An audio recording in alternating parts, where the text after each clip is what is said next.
You sound like a poser, you know, like a poser with the hair thing and the, you pose, you're a poser. If you know what that's from, you're a real one. I'm gonna start this video off by saying, if you hear a bell ringing in the background or things hitting walls, it is my cat. She's in a rambunctious mood today, so you'll probably hear her run. Hi guys, welcome back to my channel. If you're new, my name is Kendall. Today I'm going to be doing my July wrap up by doing this monthly superlatives thing that I tried out last month and you guys really liked it, so I'm going to try to stick with it because it's a very fun way to do wrap ups now. So I did really well. I read 7 books this month and that's an accomplishment for me, especially since one was like a ginormous massive book, and I only didn't get to like 2 of the books that I wanted to get to in July, which were Unravel Me and Finley Donovan Knocks 'Em Dead, but I'm getting to those this month, so I'm not too worried about it. So if you guys aren't familiar with what I did last month, I basically have been giving the books that I've read each month a superlative based on the story or characters or anything that I think is relatable to the book itself. And these aren't like superlatives that I'm like finding, they're superlatives that I'm just making up as I go, and then I'm basically doing a 1-sentence review for them. That way, like if I end up reading like 10 books or something like that one month, you guys won't be bombarded by like how many I read, you know. So let's go ahead and get into it. So the first book that I read this in July was Hat Adler Volume 3. I absolutely adore this cover because of Quiffery. I love him, absolutely love him. The superlative that I'm giving this book is most likely to have me buying the rest of the series. I think that's pretty self-explanatory because as soon as I finished this one, I made sure to go out and grab Volume 4 of Hat Adler, and I literally cannot wait until I own the rest of the series because I'm just flying through these because they are so good. The 1-sentence review is not really like a review. So it's really hard to do a review with manga because you're basically following the storyline that they set up in the first book in the series, and so I find it really difficult to try and like review this, especially without giving spoilers and stuff. So I have just like a question. So my question is, why does Quiffery have such a hold on me? Like, I am obsessed with this man. I don't know what it is. I don't know what it is, but there are some men in manga that are just like to die for to me, and I am in love with Quiffery. He takes, I don't know, I think it's like the like nurturing side of him that I'm like attracted to. I'm serious. Like, he takes care of these little girls and he's training them to be witches, and it's so cute. But he's also like I've told you guys, I think, about Hat Adler 2 in my July wrap up, or in my June wrap up, that he just reminds me so much of Steve Harrington, and I think that's why I like him so much, is because he's training these girls, but he's looking out for them like they're his own, and I'm just like, I love this man. So I literally cannot wait until I get to Volume 4. The next book that I read in the month of July was The Invisible Life of Addie LaRue by V.E. Schwab. For some reason, I keep wanting to say The Secret Life of Addie LaRue, and that's not it. I've had to cut so many clips from me saying like, it's not The Secret Life of Addie LaRue, it's The Invisible Life. So, excuse me if I end up saying The Secret Life in this video at all. So the award that I'm giving this book is most likely to have you grieving for the rest of your life. And you guys already know because I put out my weekend vlog of me reading this book when I also was like organizing my shelves and stuff like that, and I included the clip of me sobbing my eyes out. Originally that was a clip that I sent to like Olivia and Elizabeth to like show them how much, like show them what this book did to me, because they told me, you know, that it tore them up as well. And so it was very like spur of the moment decision to just put that in my vlog. And so yeah, it just happened and that's how it went, but this book has such a chokehold on me now. So going on to that, my 1-sentence review for this book is, as Tiger King once said, I will never recover from this. I know it's so odd to put Tiger King and Invisible Life of Addie LaRue together, but that's all that I could come up with.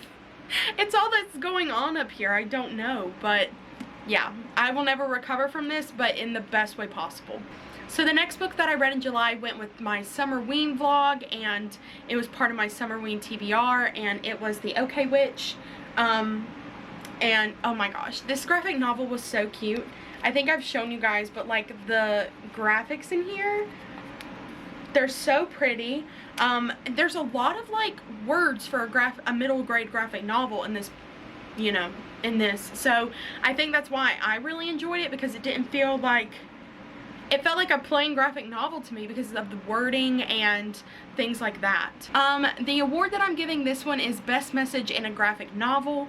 I have read quite a few graphic novels, so I love how different like middle grade graphic novels and adult graphic novels are, because they don't necessarily always have to have a meaning behind them or a message or anything like this, but The OK Witch does.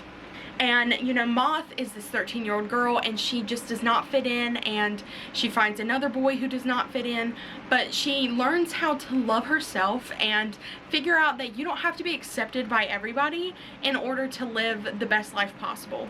And I think that's a great message. Like, I feel like so many people fight so hard in their lives to be accepted from other people, and you don't have to be. Like, once you get out of your mindset of being accepted, your life is going to be so much easier, and you're going to enjoy things and see things in such a different light.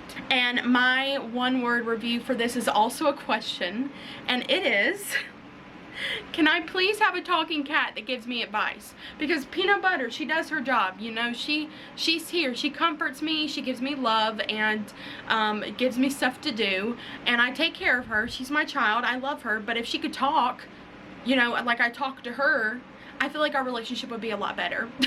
I'm just saying.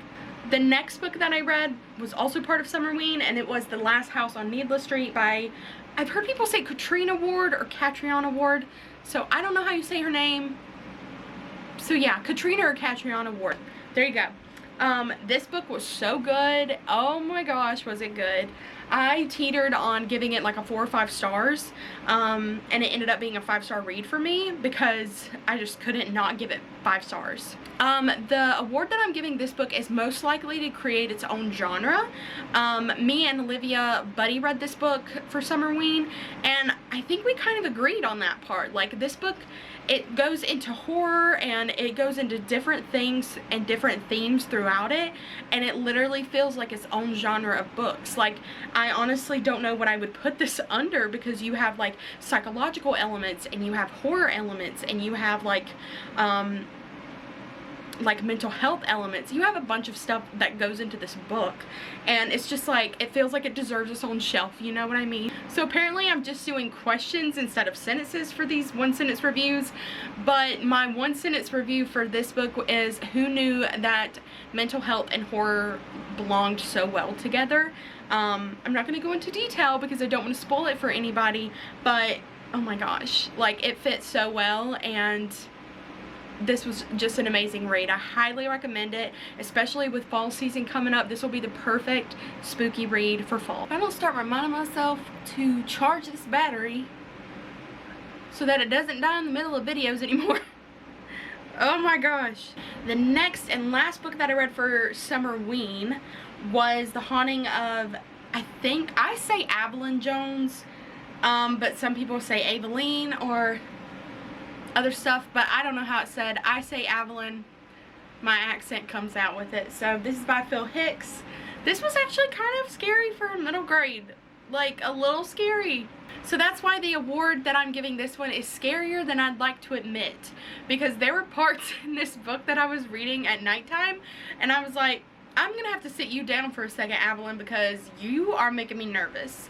I know I've mentioned it to like friends and stuff before, but I didn't read like a lot of scary stuff until recently, and really not even scary stuff, it's just more thrilling.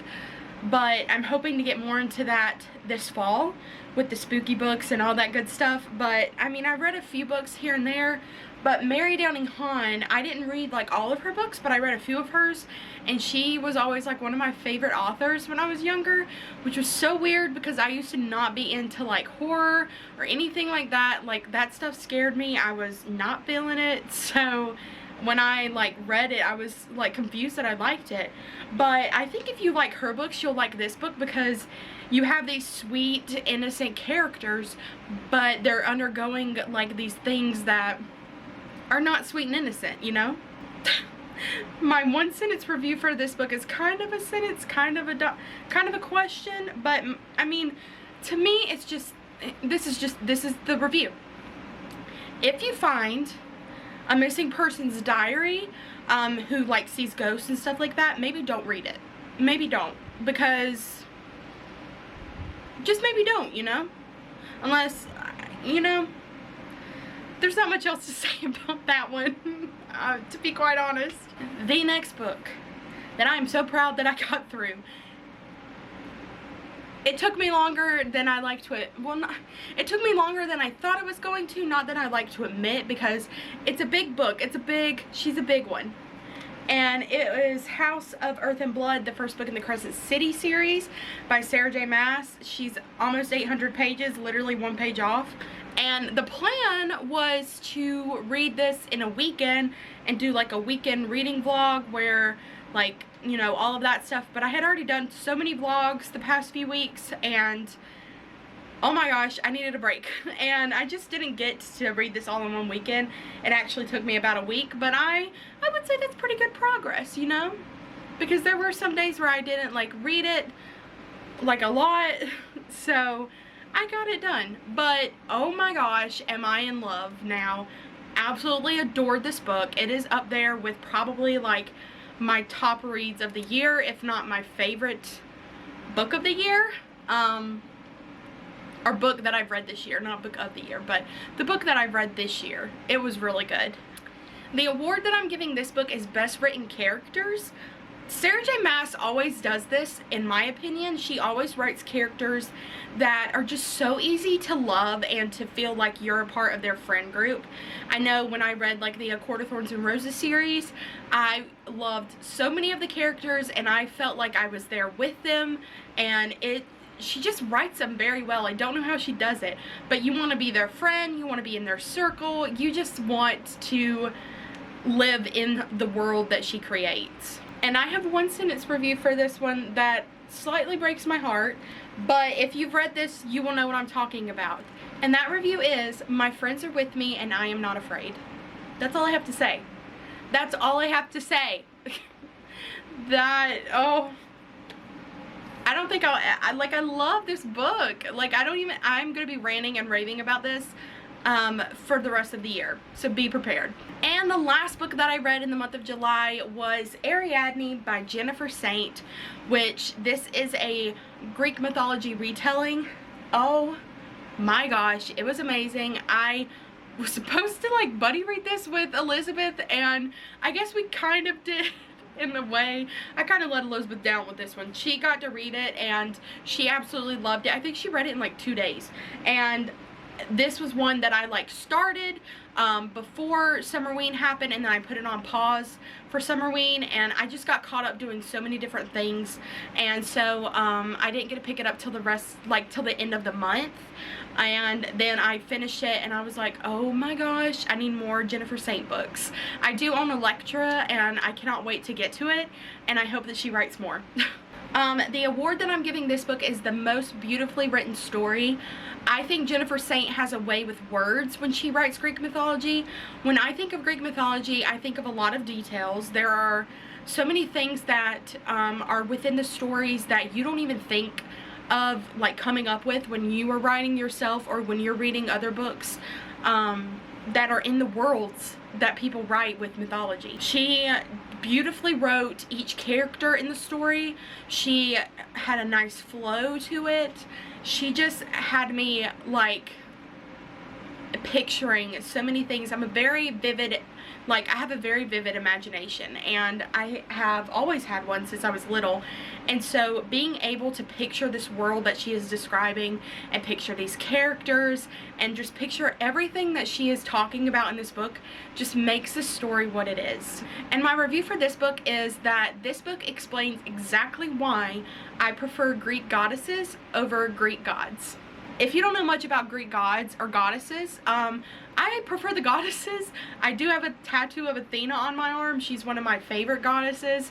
But the Greek gods have fatal flaws in these books, and they have flaws that just end up hurting other people around them, and it is so frustrating. It is frustrating to read about these men who are bringing down these women, and it's just, you just have to read this to understand what I mean, but you know what I mean. Well, those are all the books that I read in July, and it was a really great reading month, and I have high expectations for August. I have high expectations for the rest of the year, honestly, and I cannot wait to continue and see how my reading goes. I feel like I have been recently reading like these 5-star books that everybody loves, and I've just been trying to get back into reading and branching out into different subjects and genres like that. So it's going really well. If you made it to this point in the video, why don't you leave a little moon emoji in honor of Crescent City, and if you have read it, don't hesitate to talk to me about it, because I have a lot of feelings, and I'm just so glad that you guys are here, and thank you again for all of your support, and I will see y'all in the next one.